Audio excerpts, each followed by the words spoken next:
Si tu ne me tues pas, qui le fera? Je suis arrivé dans ce monde maudit, et j'ai été puni pour t'aimer. N'oubliez pas de vous abonner à notre chaîne, de liker et de commenter, cela nous rendra très heureux dans les terres rouges. De l'Afrique, un village cachait des secrets anciens. Une malédiction respirait sur ces terres depuis des siècles. Il y a des centaines d'années, un général asiatique avait pris part à une mystérieuse guerre qui s'étendait profondément. En Afrique, avait vécu un amour interdit et avait encouru la colère des dieux.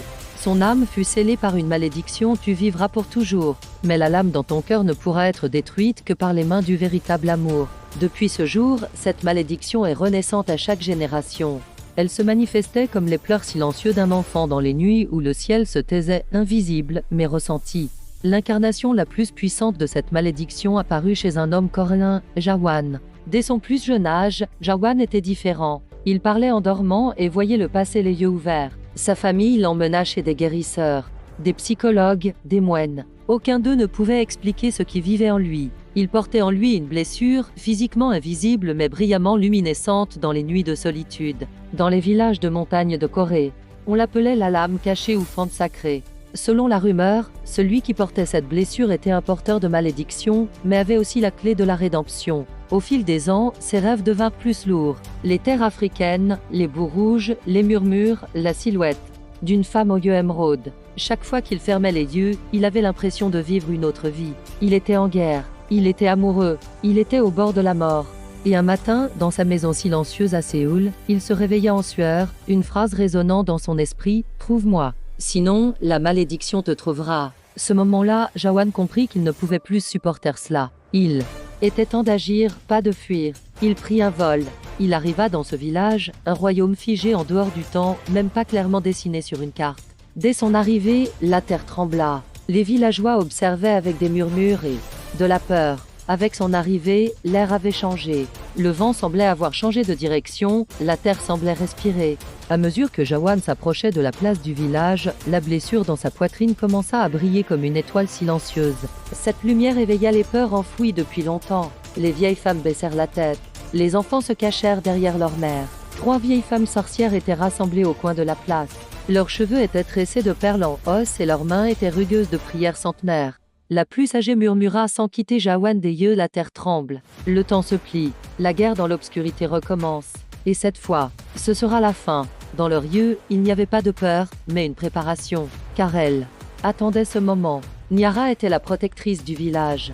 Ayant vu de nombreuses guerres en bas âge, elle avait versé du sang pour son peuple mais n'avait jamais montré ses larmes. Ses yeux émeraudes étaient toujours en alerte, tant en guerre qu'en paix. Le silence qui durait depuis des années fut brisé par l'arrivée de Jawan. Lors de leur première rencontre, ils se tenaient comme des ennemis. Lorsqu'ils se regardèrent, quelque chose comme un éclair fendit le silence entre eux. « Qui es-tu » demanda Nyara, plissant les yeux, sa voix était calme mais chaque fibre de son corps était en alerte. Elle plongeait son regard dans le sien. Ne voulant pas avoir peur, mais les murmures en elle lui disaient que cet homme était une catastrophe. Jawan ne recula pas de quelques pas. Il s'arrêta, prit une profonde respiration et parla comme s'il portait le poids d'un siècle de fatigue. « Je suis la dernière phrase vivante d'une histoire que vous avez oubliée. Je suis un homme, né sous une malédiction. Chaque pas que je fais rappelle les anciennes douleurs de la terre. Mais je sens que mon destin est entre tes mains, car dans mes rêves, c'est toi qui me tuais, mais avec tes larmes. » Le visage de Nyara se figea. Sa respiration s'accéléra. Ses yeux brillèrent un instant. Le silence devint le seul lien entre eux. Elle ne le crut pas. Elle voulut le tester. Les épées furent dégainées. Lors de leur premier combat, le couteau de Nyara traça une cicatrice sur le visage de Jawan. Mais l'homme ne saigna pas. De la lumière s'échappa de la blessure. Nyara recula. « Tu n'es pas humain. Je suis un immortel incomplet, dit l'homme. Et la réponse à tout se trouve dans tes yeux. » Les anciens du village racontèrent que cette union était mentionnée dans les prophéties. Lorsque la mariée arrive, l'épée est dégainée. Mais à ce moment-là, à la fois l'amour naît et l'apocalypse. Jawan et Nya furent assignés ensemble contre leur gré. Ils n'avaient pas confiance l'un en l'autre, mais ne pouvaient pas détacher les yeux.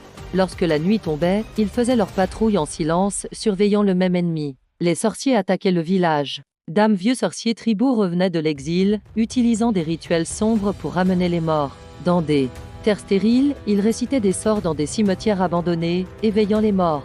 Ceux qui revenaient étaient méconnaissables. Leur corps était en décomposition, leurs yeux emplis d'obscurité. Ces créatures commençaient à forcer les frontières du village. Une nuit, dans la brume de lait, la première attaque eut lieu à l'extérieur du village. Dame mains s'élevèrent du tol, les âmes poussèrent des cris. Niara dégaina son épée en un clin d'œil. Quand Jawan ressentit l'énergie magique dans son corps, la blessure dans sa poitrine brilla. Ne combat pas seul, dit Niara. Je ne suis déjà pas seul, répondit Jawan en touchant son cœur. Et cette nuit-là, pour la première fois, ils combattirent dos à dos.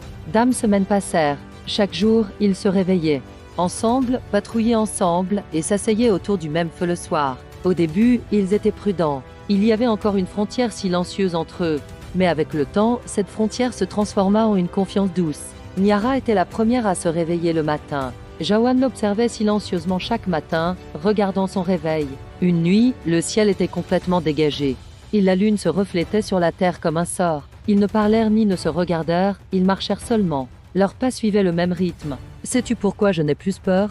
demanda soudainement Niara. Jawan tourna la tête. « Pourquoi ?» Parce que lorsque je suis à tes côtés, je comprends ce qui est réel. Tu portes bien plus que l'épée. Tu apportes de la paix. Jawan sourit. Moi, pour la première fois, je ne lutte pas avec mon cœur. À côté de toi, je ne veux pas me battre. Le jour suivant, ils plaçaient les plantes qu'ils avaient ramassées dans la forêt. Niara s'arrêta soudain et se tourna vers lui. Si la prophétie est vraie, et si je suis ta fin, resterais-tu quand même avec moi? Jawan répondit sans hésitation, même si tu es ma fin, je ne renoncerai pas à toi. Cette nuit-là, ils se touchèrent pour la première fois par la main, silencieusement, comme pour partager leur peur mutuelle.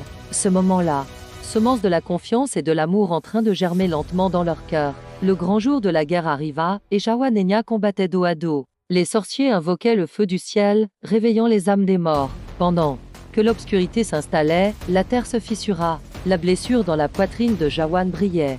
À cet instant, Niara lui tourna le dos. Cette malédiction prendra fin maintenant, ou nous mourrons tous. Jawan s'agenouilla, lâchant son épée. Ses yeux se remplirent de larmes. Je t'aime. Et cet amour, s'il doit me tuer, c'est mon choix.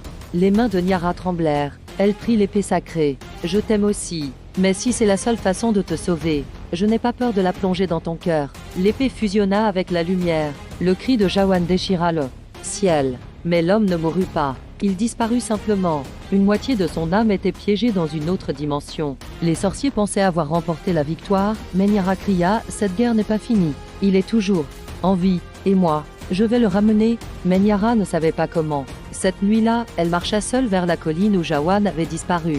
La terre était encore chaude, l'air portait encore son odeur. Elle s'agenouilla et mit ses mains au sol. « Si tu m'entends, où que tu sois, donne-moi un signe, murmura-t-elle.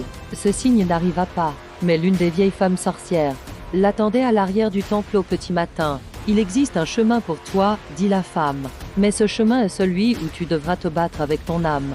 Parfois, sauver celui que tu aimes signifie se perdre soi-même. » Niara répondit sans plisser les yeux. « Lorsque j'ai perdu, j'ai déjà perdu ma personne. Il n'y a pas de retour en arrière. » Et ainsi, guidée par la sorcière, Niara entra dans un passage menant au royaume des âmes. Pendant des nuits entières, elle effectua des rites, son corps brûla, son esprit cassa.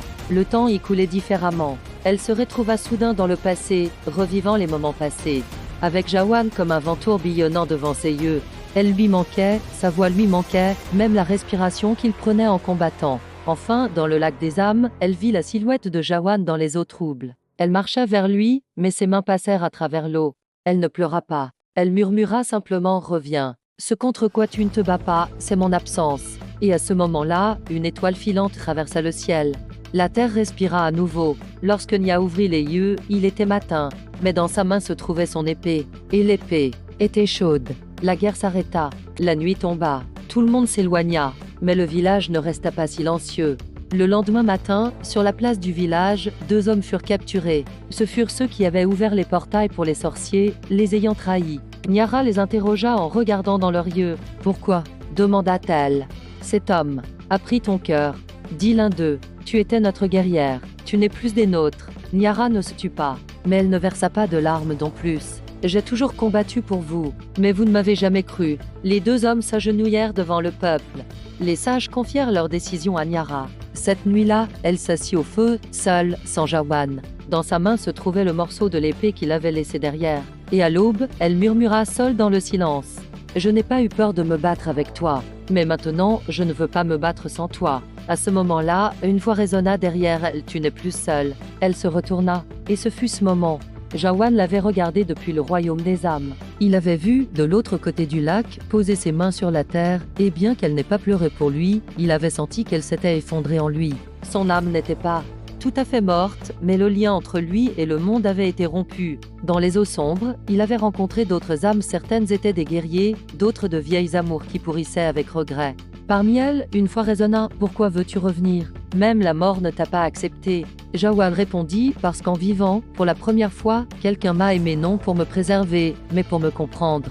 Et je ne peux pas abandonner cet amour. » Les âmes se turent. Puis l'une d'elles parla « Mais lorsque tu reviendras, tu seras humain, pas blessant, mais en besoin de protection. Veux-tu toujours revenir ?» Il ferma les yeux et murmura « Être à ses côtés, même pour un jour, vaut mieux que de se perdre dans l'infini. » Et avec ces mots, un fragment de son épée brilla à nouveau dans sa poitrine. Les humées se retirèrent. L'eau sombre s'illustra. La terre l'appela de nouveau. C'est à ce moment-là qu'il apparut derrière Niara. Elle se retourna, et ce fut ce moment. Jawan était revenu, comme un humain, mais ses yeux portaient encore le poids de l'ancienne immortalité. Ils marchèrent ensemble, vers le centre de la place. La foule les regardait en silence.